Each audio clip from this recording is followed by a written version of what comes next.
Dinas Pertanian dan Ketahanan Pangan Kota Palembang bersama Ketua Asosiasi Dokter Hewan Sumatera Selatan melakukan sidak pemeriksaan hewan kurban di sejumlah tempat penjualan.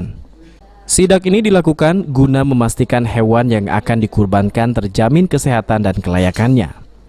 Hewan yang layak untuk dikurbankan yakni hewan yang dalam kondisi sehat, tidak mengandung virus yang berbahaya, sehat jasmani, yakni tidak pincang dan tidak buta, dan hewan kurban tersebut memenuhi kaidah Islam, yakni memasuki umur yang matang untuk dikurbankan, yaitu untuk kambing di atas 1 tahun, sedangkan untuk sapi berumur di atas 2 tahun.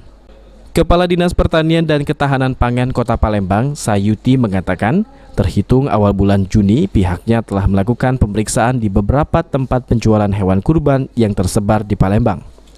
Setidaknya sudah 2.000 sapi yang diperiksa.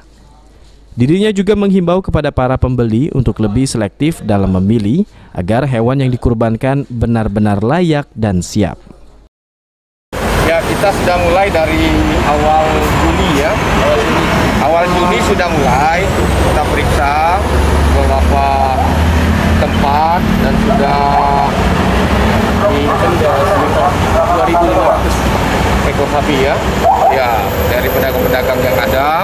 Inilah yang kita harapkan, dia betul-betul menjual, pertama terjamin kesehatannya, ya. Yang kedua sesuai dengan syar'i. Ya, setiap yang sudah kita kunjungi, kita berikan fotokopian. Setelah kita periksa dia sehat, kita berikan itu. Jadi kalau yang dadakan-dadakan itu, nah, kita tetap mengimbau ya si pembeli jangan sampai.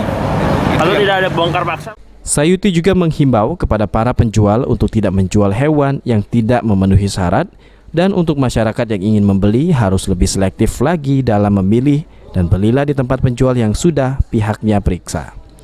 Heru Wahyudi, PAL TV.